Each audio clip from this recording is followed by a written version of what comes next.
All right, welcome back to the deep dive.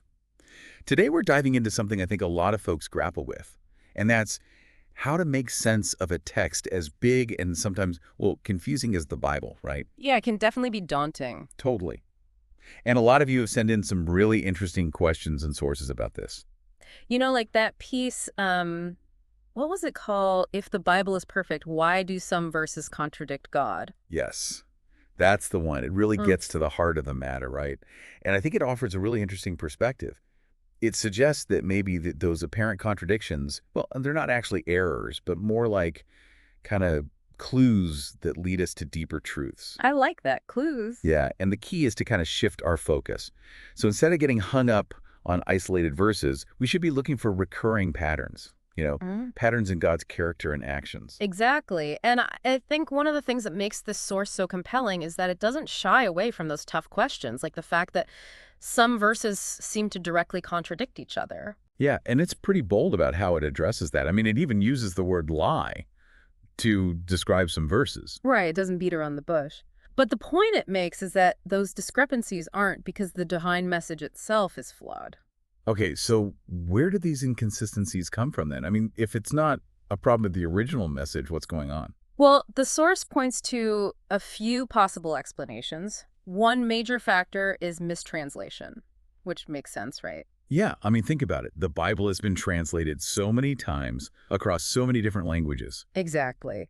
And with each translation, there's always the possibility of something getting lost or changed, even unintentionally.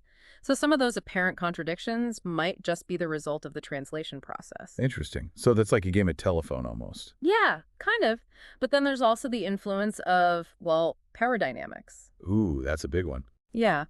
The source suggests that the way the Bible has been interpreted and even which parts are emphasized has sometimes been shaped by the people in power, to support their own agendas or to maintain control. Hmm. Come to think of it, that happens all the time, not just with religious texts. Absolutely. It's a very human thing to do. So true. What other explanations does the source offer?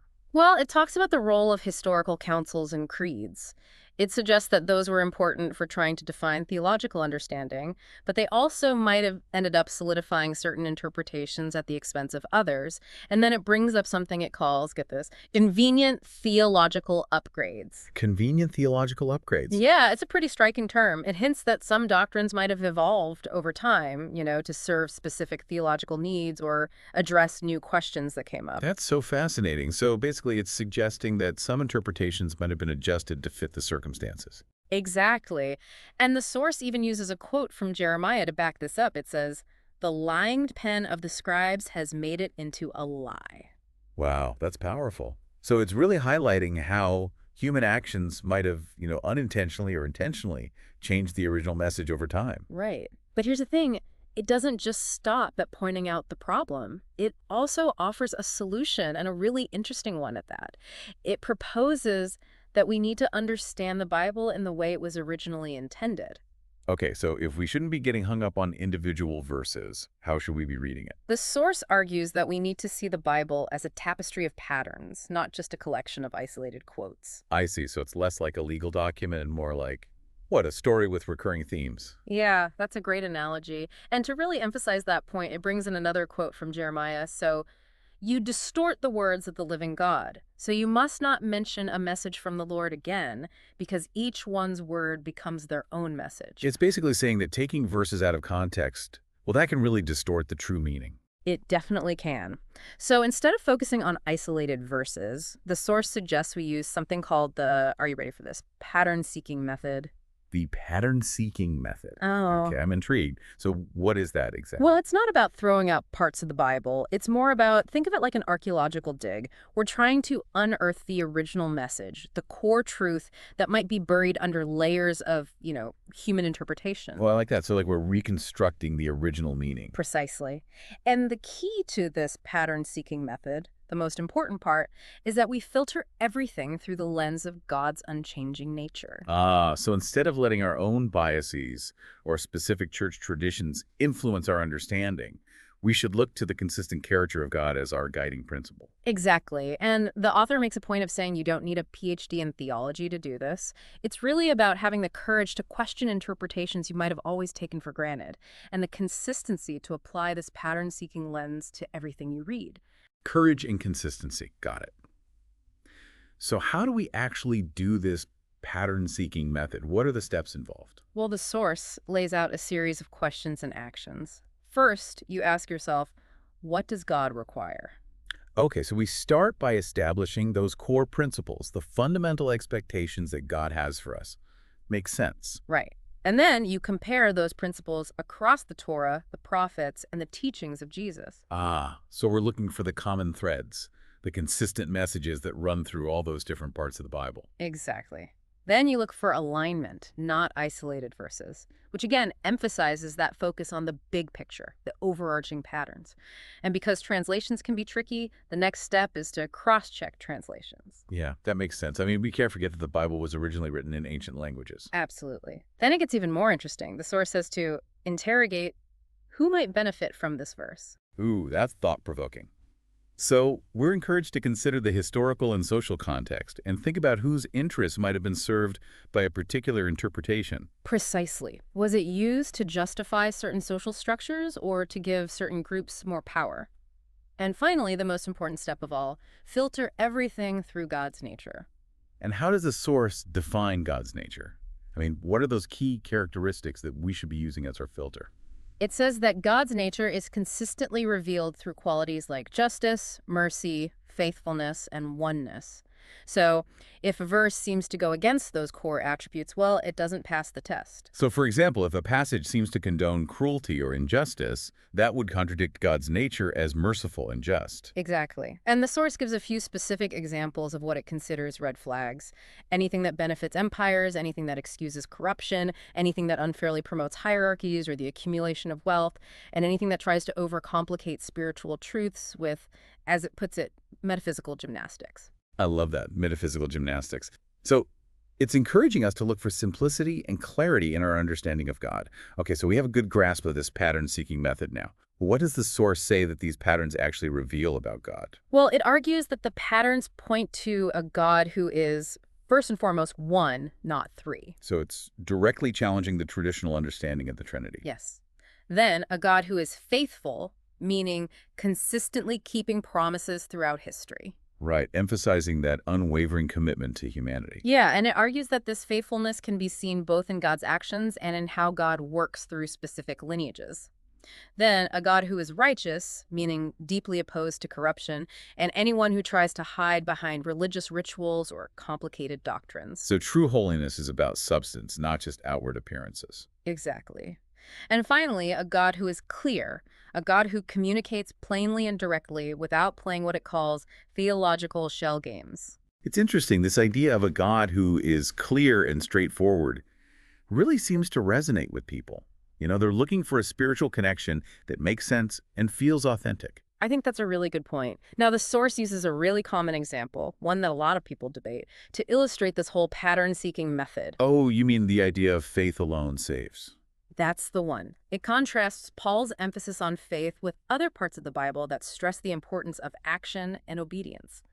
It brings up Moses saying, "Keep my commands and live," and Micah talking about doing justice, loving mercy, and walking humbly with God. Right, and then there's James, who pretty much says that faith without works is dead. Yeah. And of course, there's Jesus himself saying, if you love me, keep my commandments. Exactly.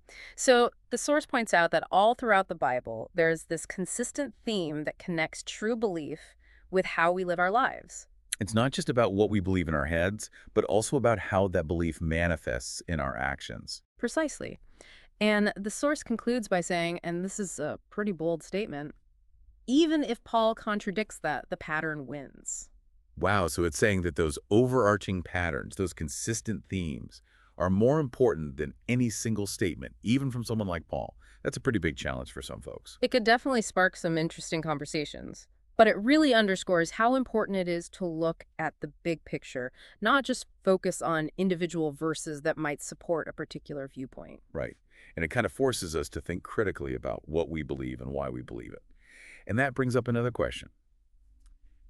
If there are these contradictions, if there's evidence that the Bible might have been changed over time, can we still trust it? That's a question a lot of people ask, and the source gives a pretty definitive answer. Yes. It argues that even though interpretations might have been distorted or parts might have been emphasized more than others, the core patterns of Scripture, the essential message, that's still there. It's just waiting to be rediscovered. It says that those patterns are like hidden beneath the rubble. Ooh, I like that analogy. So it's like the original foundation of a building is still there, even if some later additions have, obscured it. Exactly. The point is that we don't have to abandon the Bible. We just need to learn how to read it in a way that allows those patterns to emerge. And that's what the pattern-seeking method is all about.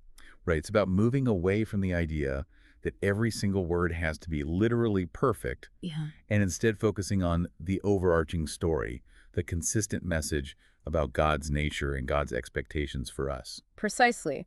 And the source is very clear that this method isn't meant to be divisive or to encourage people to reject their faith. It's actually the opposite. It presents this method as a way to heal those divisions, to bring people closer to the true God. And to strip away all those extra layers of interpretation that might have gotten in the way. Yeah. It talks about filters that have been imposed on the Bible, things like Trinitarian assumptions, substitutionary atonement, and what it calls divine loopholes. Divine loopholes, huh? So it's basically suggesting that some theological concepts might have been created to kind of get around God's clear principles. Yeah, that's the gist of it. And it even quotes Deuteronomy. Do not add to what I command you and do not subtract from it, to reinforce this idea of going back to the basics, the core message. So it's a call to simplify, to strip away all the unnecessary complexities. And what's the ultimate goal of all this?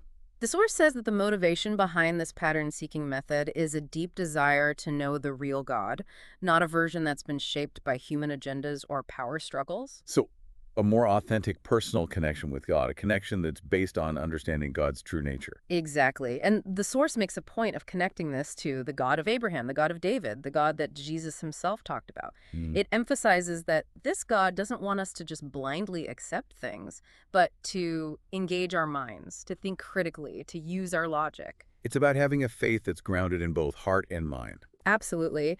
And that leads us to this final analogy that the source uses. It says that the Bible is more like a map than a mirror. Oh, yeah, I remember reading about that. Can you explain what it means? So a mirror just reflects back to us what we already are, right? It can either make us feel good about ourselves or make us feel bad. Right, depending on what we see. Exactly. But a map shows us where we're going. It shows us the path, the challenges, the destination. So the source is saying that the Bible might not always tell us what we want to hear or confirm what we already believe. But it will always show us the way. Exactly. It gives us the directions we need to find God, even if the journey is difficult or unexpected. So instead of cherry-picking verses to support our own opinions, the source encourages us to look for those breadcrumbs, those patterns, those echoes that run throughout the Bible. It's about trusting the overall direction, the big picture, even if there are some detours or confusing turns along the way. Exactly. And it concludes by saying that we should read the Bible as a covenant, not a constitution, and let the patterns speak louder than what it considers potentially misleading interpretations. Powerful imagery. So, to recap for all our listeners out there, today's deep dive has explored a sophisticated approach to reading the Bible, the pattern-seeking method, which focuses on looking beyond individual verses and instead seeking those consistent patterns that reveal God's true nature and expectations for us. It emphasizes the importance of filtering everything we read through the lens of God's core attributes like justice, mercy, faithfulness, and oneness. And it challenges us to be both courageous and consistent in our pursuit of understanding. And this brings up a really interesting question for you to think about. Could this pattern-seeking approach be applied to other areas of life too, beyond just religious texts? What about those other complex systems, those bodies of knowledge that sometimes seem contradictory or confusing? What are the core principles, the fundamental truths that we could look for to make sense of it all? Perhaps this ability to identify patterns, to see the forest for the trees, is the key to unlocking a deeper understanding of the world around us. Something to ponder for sure. And with that, we'll wrap up this deep dive. Thanks for joining us, everyone, and keep those questions coming. We'll see you next time.